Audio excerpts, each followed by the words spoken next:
Di masa depan, orang miskin telah menjadi hiburan bagi kaum kaya. Begitu seseorang berusia 18 tahun, mereka dikurung di sebuah ruangan. Satu-satunya cara untuk bertahan hidup adalah dengan tampil di depan kamera dan mendapatkan uang melalui tip dari penonton. Suatu hari, seorang pemuda bernama Jack melompat ke belakang dan mendapat tip sebesar $16.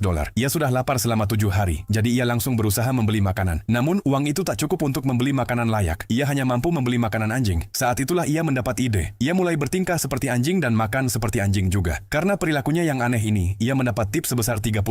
Dengan uang itu, ia membeli kemeja dan terus melanjutkan aktingnya. Perlahan-lahan, ia mulai menabung dan akhirnya bisa membeli tempat tidur sungguhan. Namun, penghasilannya setiap hari hanya cukup untuk membeli makanan yang layak. Seiring waktu, Jack mulai muak dengan kehidupan seperti itu. Suatu hari, dalam kondisi mabuk dan marah, ia menghancurkan kamera. Tipnya langsung menurun, lalu listrik padam dan ruangan menjadi gelap gulita. Itu adalah hukuman dari sistem. Ketika amarahnya reda, ia berlutut dan meminta maaf kepada sistem, berjanji akan tampil lebih baik. Tiba-tiba layar menyala kembali dan cahaya pun kembali. Kini, di pojok layar muncul layar kecil baru. Di sana terlihat seorang pria tua yang sedang membaca buku sejarah. Ia memperkenalkan diri kepada Jack dan menjelaskan bahwa ketika jumlah tip mencapai batas tertentu, sistem akan membuka fitur baru. Kini mereka bisa saling melihat layar satu sama lain. Pria tua itu mengusulkan agar mereka bekerja sama agar mendapat lebih banyak tip. Ia memiliki kemampuan sulap dan mulai mengajari Jack. Jack menambahkan unsur humor dalam penampilan mereka. Dalam waktu singkat, duet mereka menjadi sangat populer. Tiba-tiba, layar lain terbuka. Kali ini terlihat seorang wanita sedang mandi. Ia berteriak marah dan menuduh Jack telah menyambungkan kamera tanpa izin. Jack menjelaskan bahwa itu bukan perbuatannya. Kemungkinan besar, jumlah tip si wanita sudah mencapai batas di mana sistem secara otomatis menghubungkan kamar mereka. Kini, dengan anggota baru yang bergabung, Jack menyarankan agar mereka tampil bersama agar mendapat lebih banyak tip. Namun wanita itu, yang bernama Amy, tidak setuju. Ia bertanya, apakah tak seorang pun berpikir untuk keluar dari ruangan ini? Jack mengakui bahwa ia pernah mencoba melawan, tapi hukumannya terlalu kejam. Jadi, ia memilih untuk puas dengan apa yang ada. Tapi Amy tetap teguh pada pendiriannya. Malam itu, pria tua tiba-tiba jatuh sakit dan ambruk di depan layar. Kamarnya terbakar, dan layarnya mati selamanya. Sistem menghapus orang-orang yang dianggap tak lagi berguna. Saat itulah Jack sadar. Ia harus keluar dari tempat ini. Layar baru kembali terbuka. Kini terlihat seorang wanita bernama Tina sedang melakukan yoga. Tengah malam ketika Amy sedang tidur, Tina berbisik kepada Jack dan berkata bahwa sebaiknya ia tetap tinggal di sini dan melupakan dunia luar. Jack merasa bimbang. Malam itu juga, Jack melihat ulang feed lama pria tua itu. Kini, seorang pemuda baru duduk di sana. Jack menyadari bahwa siklus ini harus diputus. Ia memulai sebuah kampanye. Ia meminta para penonton untuk memberi tip hanya $1